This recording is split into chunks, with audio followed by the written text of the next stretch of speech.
Another edition of Old School Scribe podcast. Here's the guy who gave me the idea for it, the great John Oehser, Jaguars.com. Oesh, thanks for coming on. No problem. As I'm sure some of your readers don't know and don't care. This is the book, by the way. Right. And John Oehser. It's on my bookshelf still. I just had Prisco on last week.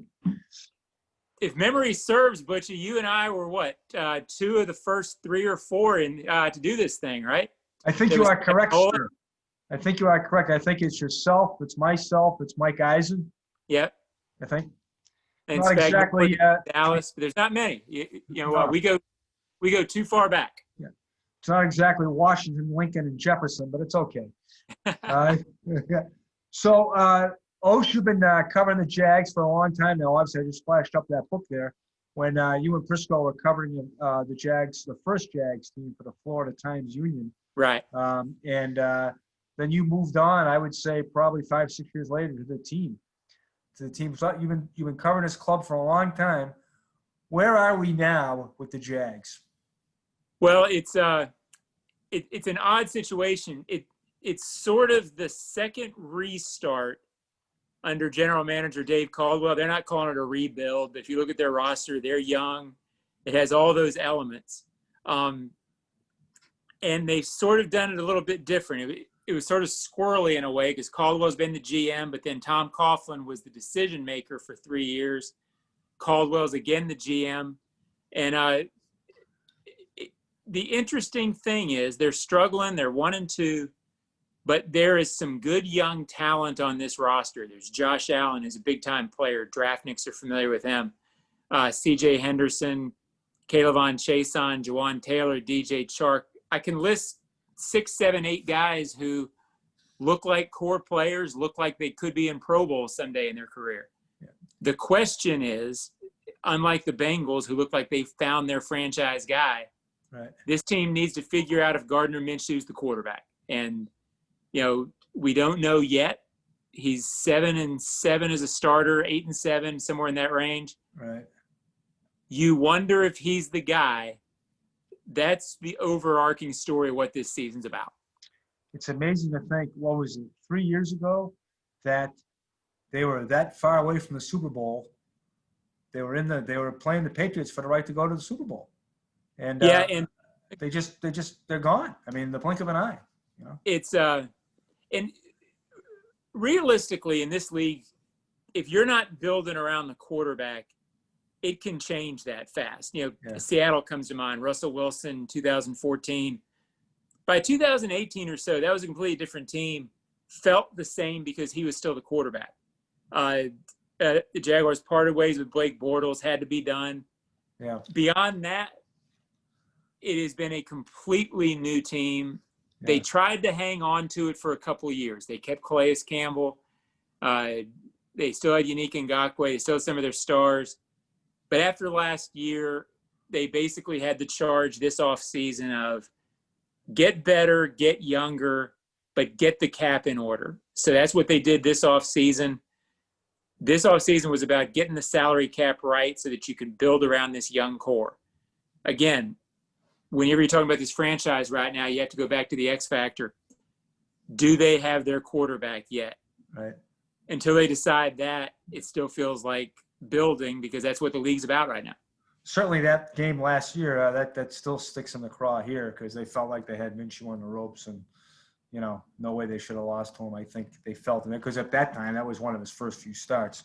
Obviously he's a better player now and, he'll be a challenge, and it'll be a challenge because of 2 former Bengals. Jay Gruden, the Jags' new offensive coordinator, and tight end Tyler Eifert. How are those guys fitting in down there? Well, Gruden's done a nice job. I mean, I don't know that becoming a head coach during the pandemic's got to be the toughest job. Becoming a coordinator, which Jay did down here, trying to learn Minshew, trying to learn his new players, and trying to fit his offensive system into it. He made a very interesting comment during OTAs or training camp, I forget which one it was, that he wasn't worried about his guys picking up his system. I think he feels like his system is easy. It was relatively easy to pick up, but he wasn't sure he needed time to see what they did well in it. So they come out and win their first game. They've looked great in their first 2 games and struggled on Thursday night against the Dolphins. But he's done a nice job of making this system implementable for young players. And so far, he's one of the MVPs. If you can have MVPs for a 1-2 team, but I'm not sure they win the first couple of or the first game and then play as well in the second without him doing well. Tyler Eifert, I think Bengals fans know the same story for 6-7 years. If he's healthy, he's good. And he has been healthy so far, knock on my iPhone.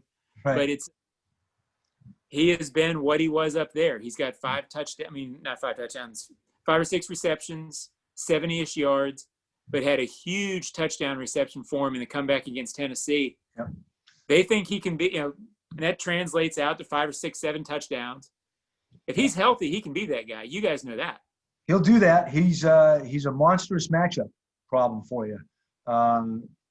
He's plays like a tight end, but he's also plays like a receiver. He's a basketball guy. I mean, it really is. He's a power forward, and and there have been some great tight ends here, but no one ever caught 13 touchdown passes like he did here in 2015. And it's unfortunately that's when the guy made the Pro Bowl, got hurt at the Pro Bowl, and he was never the same since, which is a shame. But so much with him down here is they've got a few weapons on offense. I don't think they have quite the weapons the Bengals did that year. Right. So I don't know if he can approach that number because realistically he's their second option. It's DJ Chark and then a healthy Eifert. So he probably won't have that number, but what he can do is really help other guys in this offense, which I think he's going to wind up doing. Joe Burrow will be looking across the aisle at one of his teammates there from LSU, and he's one of those Chase on the linebacker. I know he's one of those several young players on that defense that kind of headlined by Josh Allen, the former Kentucky Wildcat. He's Chase on will get there. They like him a lot. They like his athletic ability. Yeah, he's going to be a really good pass rusher. He's not as developed. Josh Allen came in last year and had 10.5 sacks. As you know, that's rare for a pass rusher. Chaseon's not quite the polished pass rusher that Allen is. He'll get 4 or 5 this year because they're paying attention to Allen. Yeah. The Jaguars defense is struggling right now. They've been known for 4 or 5 years as Saxonville, a great team. They're not that right now. They're concentrating on stopping the run because they got gouged last year. They're giving up. They're not sacking the quarterback very efficiently because their secondary is very young and quarterbacks can get the ball out very quickly. They've got to figure out the secondary and the pass rush. As worried as Bengals fans are about their pass protection, the Jaguars are that worried about the pass rush. So it's going to be, to put it nicely, question mark versus question mark on that area on Sunday. That's probably what it will come down to. Tom Coughlin's an interesting guy you covered. You covered him as a coach. You covered him as really the head of operations. And he was actually interviewed here. The year that Marvin Lewis got the job, Tom was interviewed here. Right. And I remember one of the last times I saw Tom as a Jacksonville coach, he was enraged. He was going to protest the game up here in 2000 because of the field. It was when Bengals beat the Jaguars on a skating rink here. Peter Warwick had I remember it well. May have been the coldest game I've ever covered. Might have been one of the coldest you've ever covered. It might be the coldest game in Jacksonville history, I got to still believe, in 2000. It is, because of the wind chill. And I still remember it was one of the last games I covered for the Jags before I left to work in Indy for 10 years. Right. And I can remember after that game talking to Kevin Hardy, the linebacker who later played for the Bengals. Right. And interviewing him, as you know, you interview guys in all sorts of situations.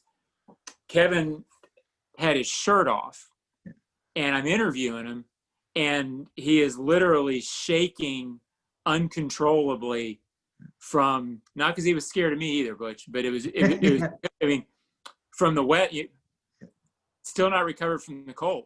Yeah. And I told him, I said, Kevin, go go take care of this. Yeah. And he did. It's the only time I've ever seen that. Unbelievably cold game. And, probably one of the last 2 or 3 games I covered Tom as a head coach. What a great guy Kevin Hardy is, too. But Coughlin, I thought, got to be a Hall of Famer, Tom Coughlin, don't you think? Yeah, I think so. He'll get his due in a year or two once the dust settles from his second stint down here, which had all the NFLPA stuff and some weirdness at the end. Right. You can't I don't know what kind of executive he was. I think he wanted to be a great executive. I'm not sure he was.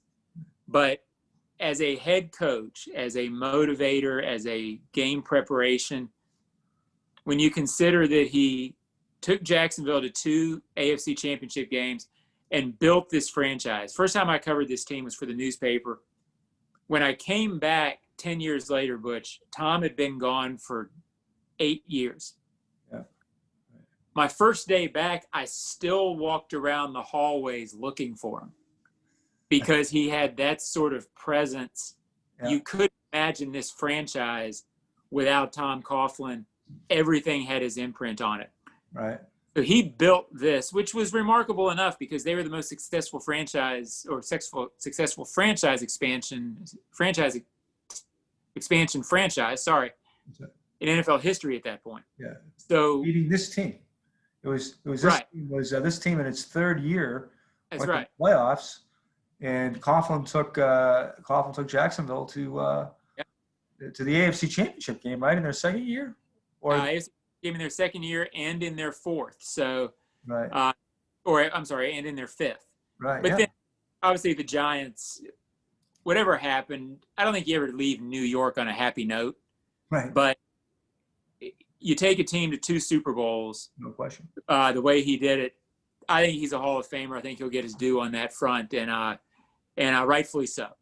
He beat the greatest coach of his era 2 times in the biggest. Yeah. And he'll eventually be a pride of the Jaguars, a Mount Rushmore guy for this franchise, because anybody who was around it in the first 7 years, again, it's hard to describe, hard to imagine a team being the reflection, being defined more by a head coach. Belichick in New England, there are certain eras of that. Yeah. But Tom Coughlin, as much as any player, was the Jaguars in the 90s. Besides Tom, you and Prisco, who else is on that Mount Rushmore for Jacksonville football? Well, it's been a lot of lean years, so the Rushmore, there's not as much competition for it as you'd like. Mm-hmm. But if I was voting for it, I would obviously put Prisco. Prisco's got to be number 1. And then, in all seriousness, it's Coughlin, Tony Baselli, who I think eventually will be a Hall of Famer, a Fred Taylor, who, in my book, is a Hall of Fame running back that I don't know if I ever get in the conversation. Mm-hmm. And then Jimmy Smith, who I think Bengals fans who date back to when these 2 teams played all the time, they would be hard-pressed to tell you that they weren't scared of Jimmy Smith and Fred Taylor. Good question. Those 4 guys are really the Rushmore guys, with apologies to Mark Brunell and Maurice Jones-Drew. Interesting concept. Oehser, what and we'll be quick because it's a game week, but it looks like the Jags aren't going to London, right? You guys are going to stay. You're going to stay in the United States. Correct. Yeah. Yeah, I mean, the London story has been created by a lot of national types and a lot of worrying types. My impression, my conversations all lead to the Jaguars are deep into developing a sports complex, entertainment complex, basically reshaping downtown Jacksonville, which if you're not down here, it's hard to envision. But the infrastructure, Shad Khan wants to basically rebuild downtown Jacksonville to be a Jag-centric downtown. You don't do that if you're planning to pull up stakes in 2 or 3 years. London, it's a very hard concept because it takes a long time to discuss and explain. Right. But London right now, because they don't yet have downtown Jacksonville built around it, London is a short-term I shouldn't say short term but it's a way to get the franchise on solid ground financially while they build Jacksonville downtown to where they want it to be. So they're the Jacksonville Jaguars. I expect them during my career, my lifetime, which unfortunately is getting shorter, Butch, as it is for both of us. Yes. I expect them to be in Jacksonville for the long term.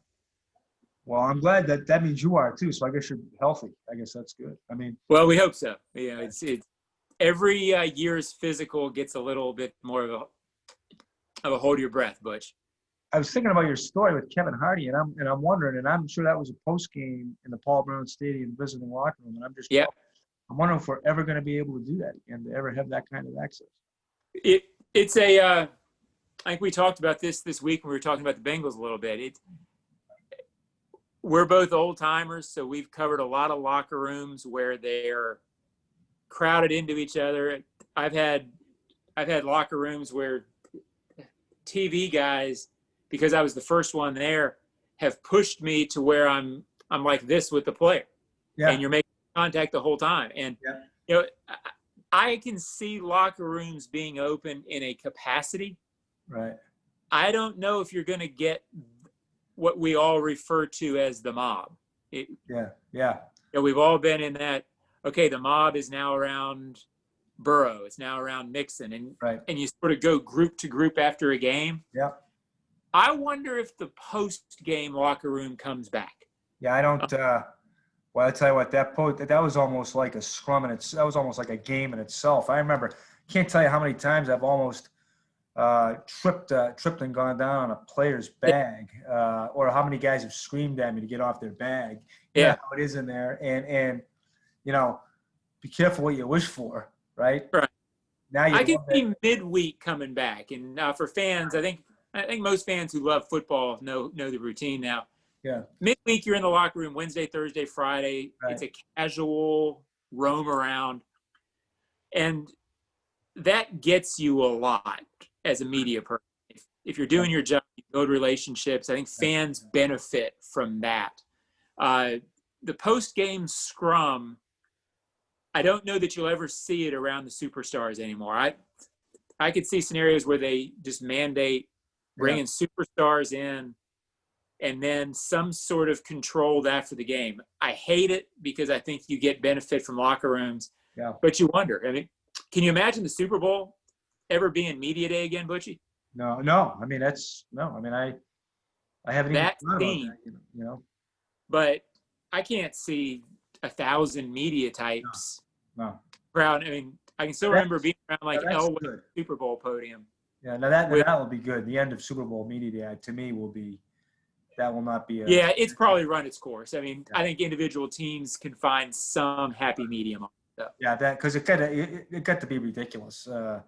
It started to become It was more show than content. And then they turned it into a show, which is they should have. It became a primetime deal. And just like, unfortunately, Osh, just like everything else in the league, it's become more. It's catered more to TV and not exactly to the writer. Right. I mean, not exactly. What's too bad about that? I didn't mean to interrupt you. What's going to be too bad about that is there was still some value to having Super Bowl media access because it allowed individual stories. It allowed the hometown paper to come interview hometown guy. Yeah. If you don't have those huge accesses, that might get lost or trickier or not as, quote, intimate. Yeah. But, so they'll figure out something. The NFL is too good at media and promotion not to. But you wonder what the Super Bowl is going to look like. Unfortunately, they'll just hook up the guy in Zoom. They'll go around, right? They'll probably have a couple of tables with laptops and have it all set up and get you 15 minutes with the guy. I'm entranced by JFK right now, Butch. I gotta admit, I'm barely listening to you. Yes. I'm entranced by the eyes. These that photo, that picture actually hung in the post office of where my grandmother was the postmaster for 25 years in Waldeboro. That's cool. One last thing, Osh. Let's tell me what's going to happen in Paul Brown Stadium Well, Sunday. I've said it here a couple of times. I think the Jaguars are going to play well. They played really poorly on Monday night. This is not really a great Jaguars team. There's been a lot of great Jaguars teams lately, but this is, it's not a rebuild. It's a restart. They're young. They're vulnerable in a lot of areas. But I think they're going to play well. I think they're going to play well enough to win. My concern is more, I think the Bengals, to me, feel like a team that's getting better and better. I think fans naturally look at the Bengals and say 0-2-1. It's a game they ought to win. That's how fans think. But I know the team is looking at it saying, this is a dangerous Bengals team. They're not going to lose, 12 games this year. I mean, they're going to be a team that wins games. They're going to get good eventually. So my worry is, I think this is a week the Bengals are going to play really well. Yeah. I'm picking the Jaguars because I'm a Jaguars.com guy, so you pick them. Jaguars.com, sure, right. But the Bengals, I think, are ready to play really, really well, and they're a matchup. They're a bad matchup for the Jags, I'll be honest, because they have skill players who can beat the Jaguars secondary, and the Jaguars pass rush may not be good enough to overwhelm the Bengals offensive line. So if I'm a Bengals fan, I'm looking at this thinking they ought to win. As a Jaguars writer, I think the Jaguars win. Osh, as always, I always learn something whenever I talk to you, and I just did. But not the right things, unfortunately. No. After I sign off here, though, I'm going to grab you for 2 more minutes so you can help me with my media roundtable that will be Absolutely on Sunday. So just want to say thank you. Jack, thanks you. And stay safe. Best to the family. And let's do this again soon. Absolutely, buddy. Anytime. Thanks, Osh.